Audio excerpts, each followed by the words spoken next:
감사합니다. 오늘 제 11과입니다. 이번 2기도 이제 거의 다 맞춰져 가고 있습니다. 창세기는 창조의 이야기, 홍수 전의 이야기가 3분의 1이고요. 그 다음에 홍수 이야기가 끝나고 나면 아브라함 이야기가 또 3분의 1 정도 되고, 마지막 3분의 1은 요셉의 이야기입니다. 그래서 요셉도 굉장히 이제 비중이 큰 그런 캐릭터라고 할 수가 있겠습니다. 제가 오타를 냈네요. 야곱이 아닌데, 꿈꾸는 자 요셉입니다. 여기는 잘 돼 있죠? 꿈꾸는 자 요셉의 이야기를 하면서 첫 번째 시간은 약속을 이루시는 하나님이라는 주제를 좀 가져와 봤습니다. 창세기 37장 19절, 서로 이르되 누가 온다고요? 꿈꾸는 자가 오는도다. 이게 좋은 말이에요, 나쁜 말이에요? 이 형제들이 요셉을 보면서 한 말인데 어떤 말인가요? 이게 좋아서 하는 말이에요, 싫어서 하는 말이에요? 싫어서 하는 말이죠. 놀리면서 하는 말이에요. 허황된 얘기하는 녀석이 온다. 지가 어디 우리를 나중에 우리 11 형제가 너한테 절을 한다고 막 이러면서 말도 안 되는 이야기를 하는 동생을 미워하면서 하는 말이죠. 근데 중요한 거는 이 말씀이 어떻게 됐어요? 이루어졌습니다. 이루어졌어요. 이 중요한 거예요. 여러분, 이루어지지 않을 일은 어떤 말도 중요하지 않습니다. 너 내가 가만히 두나 봐봐 이렇게 협박을 해도 이루어지지 않으면 두려워할 필요가 없어요. 그렇죠? 근데 너 밤길 조심해라 했는데 진짜 이루어질 것 같으면 어때요? 마음이 진짜 막 조심하면서도 덜덜덜 떨고 밤에 잘 때도 창문을 다 잠궈야 되고, 이제 보통 일이 아니죠. 근데 이 요셉에게 이들이 말할 때 꿈꾸는 자가 온다라고 할 때 이 사람들은 믿질 않았어요. 근데 오늘 우리가 이 말씀을 통해서 얻어야 될 교훈은 뭐냐면, 하나님 안에서 꿈꾸는 자의 꿈은 이루어진다는 것입니다. 이루어진다는 거예요. 하나님은 허황된 약속을 하시는 분입니다. 허황된 약속. 만약에 여러분이 그 당시로 가서 야곱을 아는 사람이었더라면, 마치 이제 여기서 김학심 집사님이 나 집사님을 알고, 나 집사님이 김희순 집사님을 알고, 김희순 집사님이 송명숙 집사님을 아는 것처럼 어떤 사람에 대해서 우리가 대충 그 사람에 대해서 안다 이렇게 생각을 하잖아요. 만약에 김석배 장로님이 갑자기 짐을 싸서 육지로 가면서 내가 1년 뒤에 5억을 벌어서 올게, 그러면 김학심 집사님이 어떻게 생각할까요? 꿈꾸는 자가 가는도다 이러겠죠. 그죠? 근데 하나님께서는 허황된 약속을 이렇게 하시는데, 만약에 여러분이 야곱을 안다고 할 때 누군가가 야곱에게 오더니, 내가 지금 나 집사님이 지금 70이 훨씬 넘었잖아요. 여든을 향해서 가시는데 다음 회기라고 하나요? 다음 차수에 영부인을 제가 만들어 드리겠습니다. 영부인을. 그러면 옆에 김복순 집사님이 뭐라고 할까요? 내가 나 집사님을 미워해서 하는 말이 아니고 이거는 사실 말이 안 되는 거 아니야? 근데 만약에 나 집사님이 나 5년 뒤에 영부인 될 사람이요 이렇게 고개를 들고 다니면 옆에서 뭐라고 할까요? 꿈꾸는 자가 가는도다.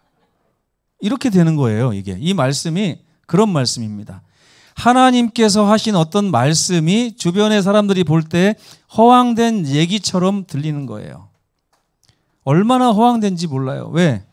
야곱이라고 하는 사람의 그 생김새를 다 아는 사람이라면 하나님이 야곱에게 약속하신 것이 전 말도 안 되네. 저 사람이 무슨 대통령이 돼. 이제서 나이가 몇인데 뭐 그렇겠죠. 그죠? 야곱은요. 마치 이제 바보 온달 같아요. 그러니까 하나님께서 야곱을 통해서 약속을 하셨거든요. 창세기 28장 15절에 24절부터 보면 내가 너로 번창하게 하고 내 씨로 바다에 모래같이 많게 할 것이다. 그러면서 내가 너와 함께 있어 내가 어디로 가든지 너를 지킬 것이고 너를 이끌어 이 땅으로 돌아오게 할 것이다. 내가 내게 허락한 것을 다 이루기까지 너를 떠나지 아니할 것이다. 그렇게 말하면 적어도 야곱은 어떤 삶을 살아야 돼요? 이제부터. 이 약속이 이루어지려면 어떻게 될 것 같습니까? 예? 술, 담배 끊어야 돼요? 안 끊어야 돼요? 이 약속이 이루어지려면. 그죠? 거짓말 하던 거 다 가서 사과하고 바른 대로 실토해야죠. 그렇죠? 그리고 이제까지 좀 잘못된 삶을 살았다면 하나님이 오셔서 이런 초청을 하시면 어떻게 반응해야 됩니까? 예? 이제부터 제가 안 그러겠습니다. 물론 야곱도 그렇게 했어요.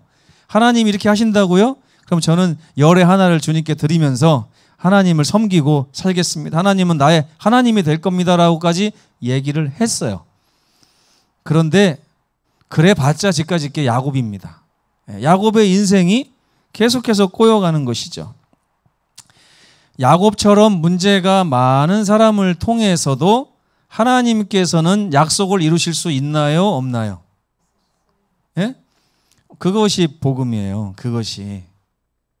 잘난 사람에게만 복음이 아니고 야곱과 같이 마치 밑 빠진 독처럼 축복을 붓고 돌보심을 갖다 이렇게 부어가지고 늘 함께 계시면서 챙겨주시는데도 불구하고 그의 삶을 보면 계속해서 빗나가고 엉망진창이 되는 것입니다. 근데 여러분, 뭐가 복음이라고요? 야곱인 것이 복음입니다. 네. 야곱인 것이 복음이에요. 자, 야곱의 삶은요, 그의 삶은 그 후에도 우리가 지난주에도 배웠지만 그 후에도 참으로 문제가 많은 가정이었습니다. 그는 아내가 4명이었잖아요. 4명이면 이 가정이 어떻겠어요? 4명 다 잘 얻어가지고 서로 안 싸우고 사이좋게 잘 지내는 그런 가정일까요? 아니겠죠? 딸을 넷을 낳아도 싸우는데, 그죠?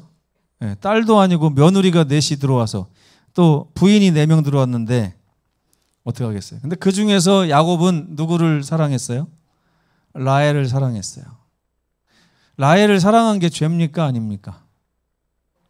네? 라헬을 사랑하는 건 죄가 아니에요. 그러나 뭐가 죄입니까? 4명의 아내 중에서 라헬을 가장 많이 사랑한 게 죄입니다. 4명의 아내를 데리고 살으려면 4명의 아내를 똑같이 사랑해 줘야 되겠죠. 그 자식들도 똑같이 사랑해 줘야 될 겁니다. 그러나 야곱이 그렇게 하지 않았어요. 그리고 심지어 라헬이 죽고 난 다음에는 12명의 자식들 중에서 특별히 누구를 더 사랑했어요? 라헬의 자녀. 효빈아, 돌아다니지 말고 가만히 앉아 있어요. 네, 가만히 앉아. 오늘 좀 안 되겠네. 앉아. 그렇지? 네. 그래서 이 그녀의 소생인 요셉을 편애를 했는데 이것이 다른 형제들이 볼 때는 어때요? 네? 다른 형제들이 볼 때는 우리가요, 아이들을 볼 때 아이들이 아무것도 아닌 것 같지만요, 우리 시윤이가 김석배 장로님이 오라고 하면 가고 제가 오라고 하면 안 오면 화나요. 네. 그래요. 그렇지 않습니까? 그런데 아버지인데 아버지가 누구만 이뻐해요? 네, 요셉만 이뻐하니까 그 형들의 분노가 어느 정도까지냐면 동생을 죽일 정도까지.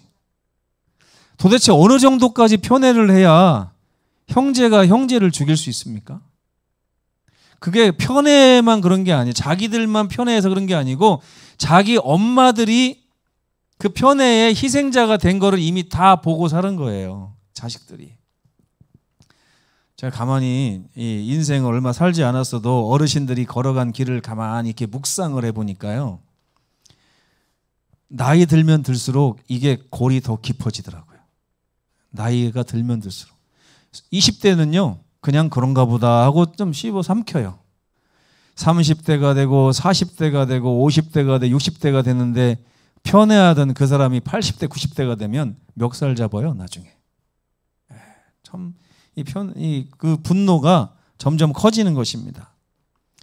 그래서 그들은 그 분노를 누구에게 쏟았어요? 요셉에게 쏟았어요. 그들의 동생을 처음엔 죽이려고 하다가 그나마 양심이 살아있는 루벤과 유다로 인해서 이스마엘 상인들에게 이렇게 노예로 팔아버렸습니다. 가만히 보니까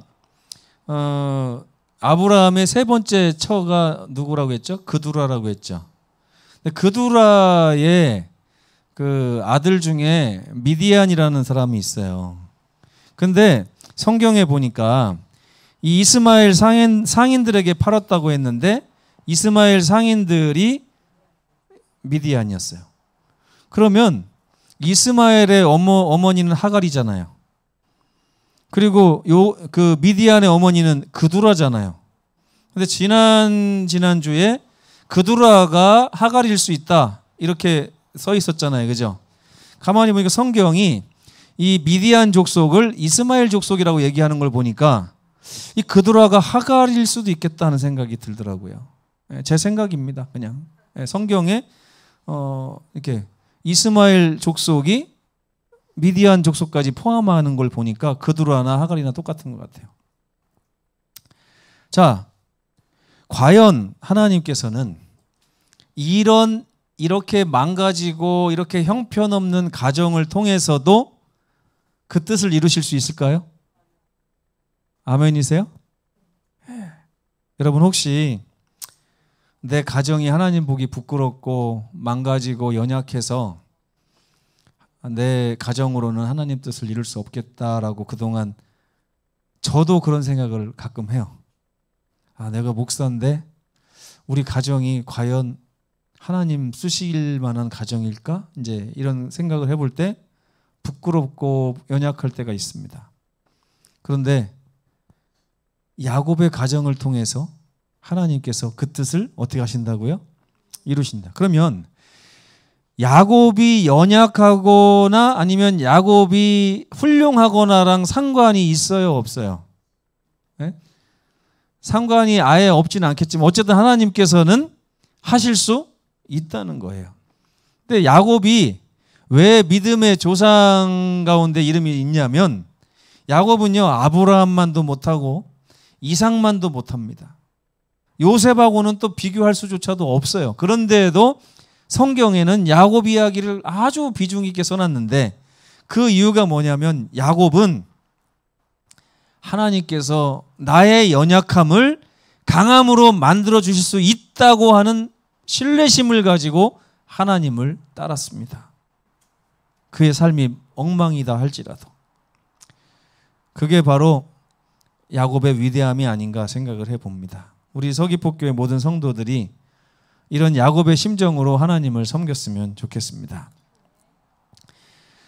야곱의 이 넷째 아들 유다가 이제 요셉을 팔고 돌아온 후에 그의 형제들과 헤어져 멀리 떨어져 살았다라는 말이 있어요.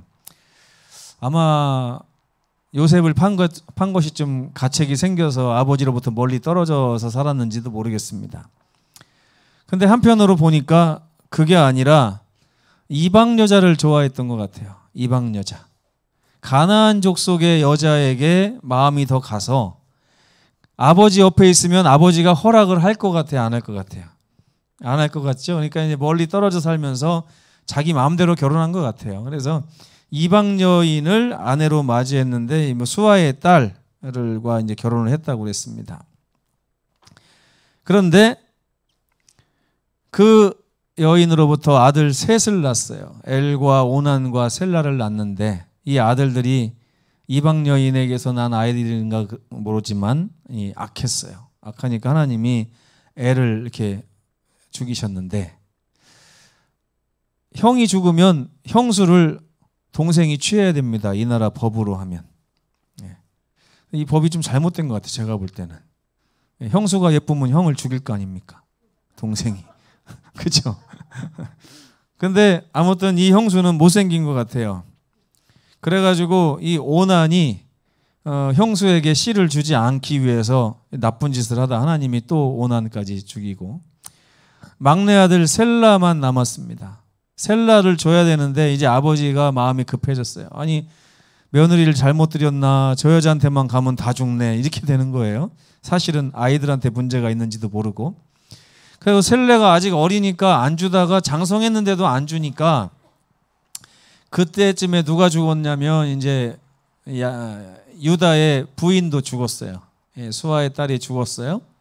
죽고 나니까 그때 이제 부인이 죽으니까 어떻게 해요? 유다가 외롭잖아요. 외로우니까 그 아둘람 사람 히라하고 같이 어디 가가지고 이제 뭡니까 창녀촌을 찾듯이 이렇게 해가지고 거기서 이 며느리가 아무리 기다려도 막내 아들을 안 주니까 이건 뭐 잘못됐다 그래가지고 이제 길거리 여자로 이렇게 변장을 하고 가서 이 시아버지하고 정을 통해 가지고 나중에 아이를 낳는 이런 가정이에요.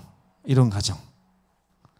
그 며느리가 누구냐면 다말인데 예수님의 조상 중에 여자가 4명 나오는데 그 중에 첫 번째 여자가 이 다말입니다.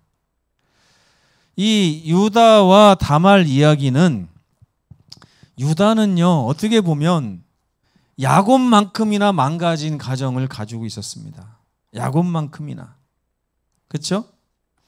그런데 이 유다와 다말이 여기 예수님의 조상으로 기록되어 있으니까 뭐 좀 대단한 사람인가 봤더니 안 그래요. 이방 여자일 뿐이고, 그죠? 그 다음에 아버지에 대한 모르겠어요. 아마 씨를 이렇게 계속 이렇게 대를 이으려고 그랬는지는 모르지만 그 당시는 대를 잇지 않으면은 수치스럽게 생각한 것 같아요. 근데 대를 이을 기회를 안 주니까 이 여자가 다른 데 가서 바람핀 게 아니라 어쨌든 대를 잇기 위한 행동을 하지 않았나. 그래서 하나님이 성경에 기록을 해 놓으신 것이 아닌가 생각을 합니다. 아무튼 정상적이지 않아요. 그런데 하나님께서 이 정상적이지 않은 가정을 통해서 누가 나게 하셨어요? 예수님이 나게 하신 거예요. 예수님이. 과연 하나님께서 이런 가정을 통해서 뜻을 이루시는 것이 참 가만히 묵상해 보면요. 하나님은 인간의 연약함에도 불구하고 인간에게 필요한 것을 반드시 이루시는 분이다 하는 것을 알 수가 있는 것입니다. 제가 말씀을 준비하면서 내 인생도 그랬나? 그 생각을 해봤어요. 제가 목회 나가라는 말을 17살 때부터 들었던 것 같아요. 그래가지고 거의 20년 동안 그 소리를 들었어요. 20년 동안. 20년 동안 그 소리를 들었다는 얘기는 20년 동안 도망을 다녔다는 얘기예요. 제가. 근데 제가 이렇게 돌고 저렇게 돌고 이렇게 해도 하나님은 결국에 뜻을 이루셨네 하는 생각이 들더라고요. 근데 이제 그것에 대해서 제가 왜 하나님 마음대로 합니까? 라고 해서 또 제 인생을 살 수도 있겠죠. 근데 하나님께서는 저를 통해서 또 이루시고 싶은 일이 있으면 제 의지와 상관없이 하나님은 이루실 것입니다. 이게 무슨 얘기냐면 하나님은 우리 서귀포 교회를 세우신 목적이 있어요. 이 목적을 하나님은 이루실 것인데 여러분이 이 목적에 의해서 내가 하나님을 도와야 되겠다라고 돕든지 아니면 관심 없이 맨날 그냥 내 사는 게 바빠가지고 교회야 잘 돌아가는지 안 돌아가는지 모르겠다 하고 살든지 간에 하나님은 그 뜻을 이루실 것이고 누구만 제외가 되는 거예요. 누구만. 나만 하나님의 계획에서 제외가 되는 거예요. 나만. 이건 참 무서운 일입니다. 하나님의 계획에서 제외가 된다. 하나님의 계획에. 하나님의 계획에 염집사님이 없어요. 기회를 주셨는데. 하나님의 계획에 김복순 집사님이 없어요. 하나님이 제거한 게 아니고 스스로 나간 거예요. 스스로. 가론 유다처럼. 그런 것입니다. 하나님께서는 무조건 이루시는 분이라는 사실을 믿고 그분의 계획에 나의 삶을 맞추는 것이 정말 중요하다는 것을 알 수 있습니다. 네. 제가 가끔 목회 일찍 나온 친구들 보면 부러울 때가 있어요. 네. 벌써 막 25년 차 막 이렇게 되는 친구들도 있고 많이 목회를 잘해요. 되게 잘하고 벌써 막 이렇게 저랑 비교할 수 없는 어떤 그런 아우라가 느껴지기도 하고 그런 친구들도 있습니다. 그렇게 망가진 가정을 통해서 누구 인생이 망가졌냐면 요셉의 인생이 망가졌습니다. 여러분 혹시 지금 망가져 있는 인생을 살고 있는 중인 분 안 계신가요? 우리 성도들 중에 방송을 보고 있는 누구라도 지금 창세기에 나오는 이 요셉이 팔려가는 장면은 요셉의 인생에게 있어서 가장 시련이 최극도에 달하 있을 때입니다. 요셉의 인생에 있어서. 근데 요셉은 그 마음속에 아버지가 주신 베델의 이야기가 있고요. 그리고 하나님이 주신 두 가지 꿈이 있었는데 요셉은 그 꿈을 마음에서 내보내기를 원치를 않았습니다. 요셉은 뭘 깨달았냐면 하나님께서 나를 통해서 이루시고자 계획하신 어떤 뜻이 있구나 하는 것을 알게 됐습니다. 내가 비록 지금 노예로 팔려간다 할지라도 하나님께서는 뭘 가지고 계시다고요? 나에게 향한 계획. 왜? 아버지가 얘기해 줬거든요. 나는 내 계획을 내가 이룰 줄 알고 그렇게 살았는데 하나님은 이미 나의 어머니, 너의 할머니에게 뱃속에서부터 나의 삶에 대해서 그분이 갖고 계신 뜻을 다 말해 두셨더라. 결국에 나에게 장자권을 주시려고 하나님은 일하셨고 내가 이렇게 엉뚱한 삶을 살았다 할지라도 그분은 그것을 다 이루셔서 여기까지 온 것이다. 요셉이 그 말을 마음에 새겼어요. 요셉은 자기가 마치 베델에 있었던 누워 자던 아버지 심정이 됐다고 생각했을 것 같습니다. 그러면서 그는 팔려가면서 아마 아까 처음에 읽어드렸던 창세기 28장 15절을 다시 한번 아버지의 입술을 통해서 들었던 기억을 떠올렸을 것 같아요. 나는 너와 함께 있을 것이다. 내가 어디로 가든지 너를 지킬 것이고 너를 이끌어 이 땅으로 돌아오게 할 것이다.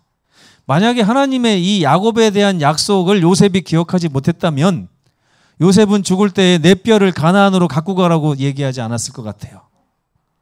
요셉은 하나님께서 나를 이끌어 약속의 땅으로 들어가게 다시 하실 때까지 결코 떠나지 않으시겠다는 그 야곱에게 하신 말씀이 곧 나에게 하신 말씀이라고 하는 것을 믿었던 것 같습니다. 그래서 요셉은 하나님의 계획에 자기의 삶을 맡기기로 결심을 한 것입니다. 오늘의 주제는 그거예요. 여러분 중에 누가 하나님의 계획에 여러분의 삶을 맡기고 있습니다.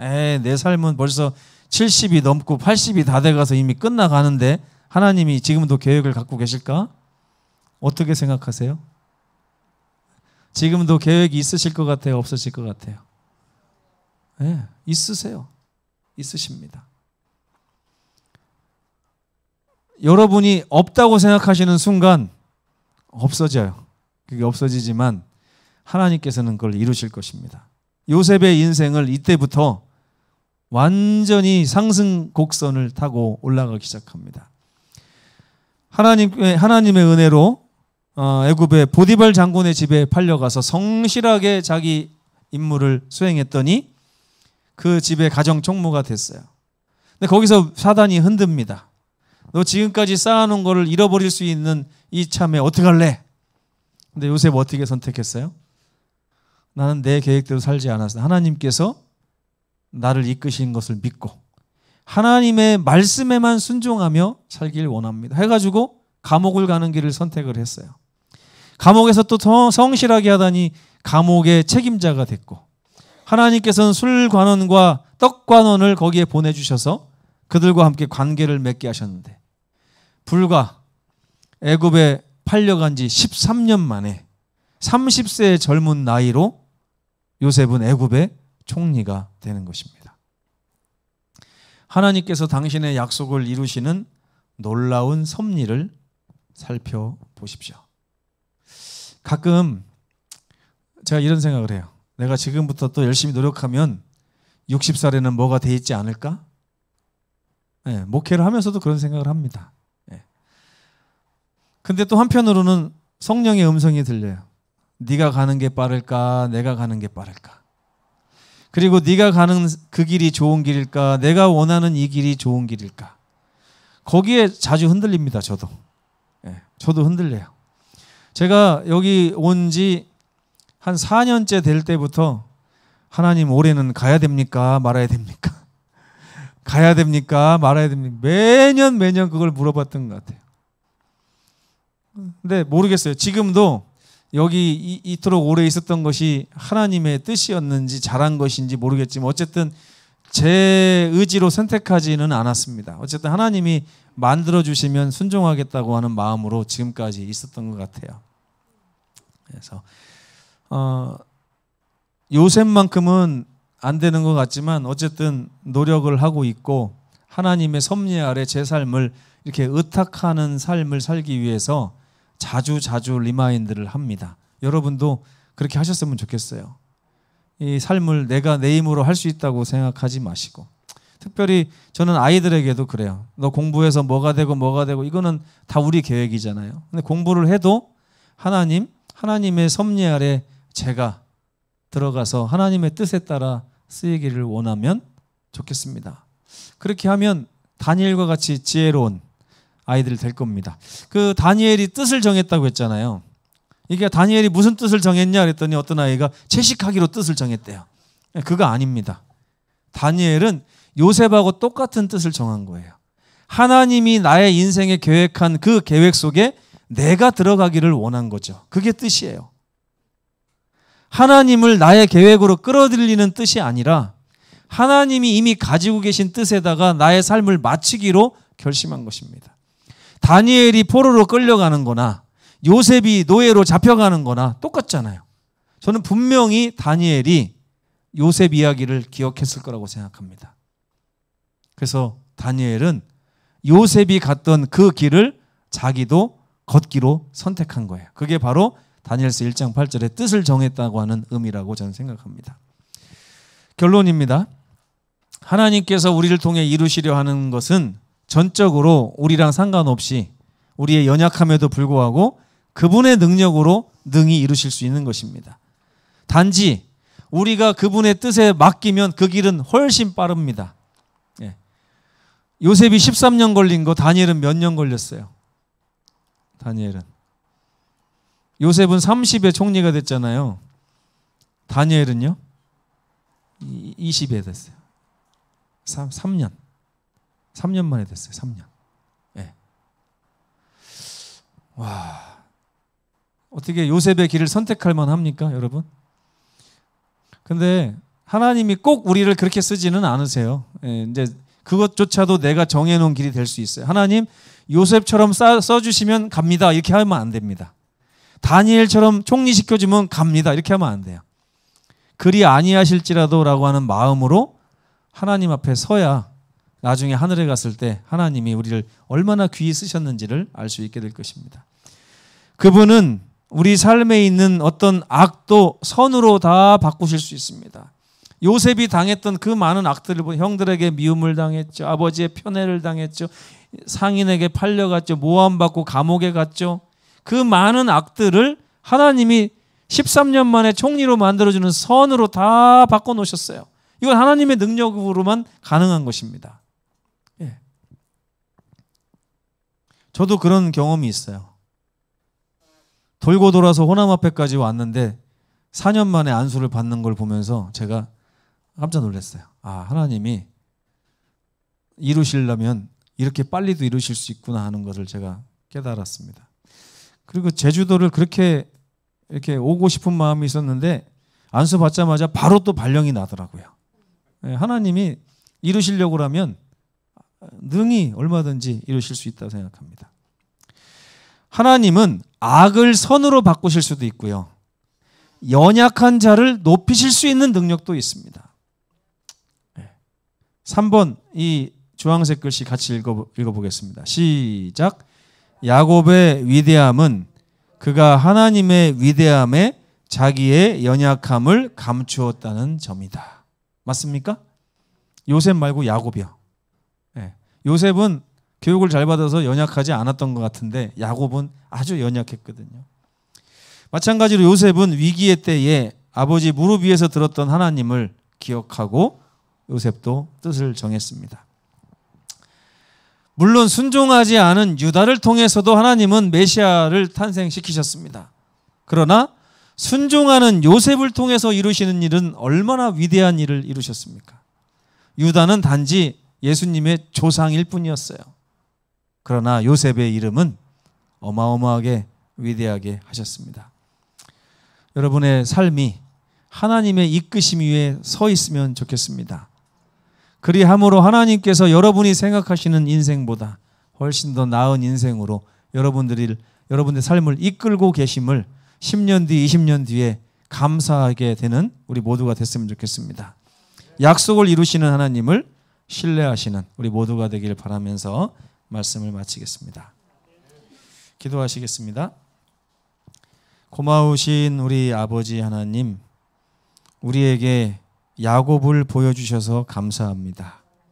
어쩜 그리 우리의 삶과 비슷하고 어떻게 보면 더 심한 연약함 가운데 살았던 야곱이었습니다. 그러나 야곱이 야복 나루에서 하나님과 씨름하며 결국에 하나님을 꼭 붙들고 자기의 연약함을 가리실 수 있는 하나님의 능력에 의지하는 삶을 살았을 때 하나님께서는 요셉의 삶을 통해서도 그 모든 약속을 다 이루셨습니다. 야곱의 삶에도 이루신 그 놀라운 하나님의 섭리가 그의 아들에게 전해진 이 놀라운 복음으로 말미암아 요셉의 삶을 빛나게 하였습니다. 아버지, 세상이 말하는 지름길은 아버지가 보실 때의 지름길이 아닙니다.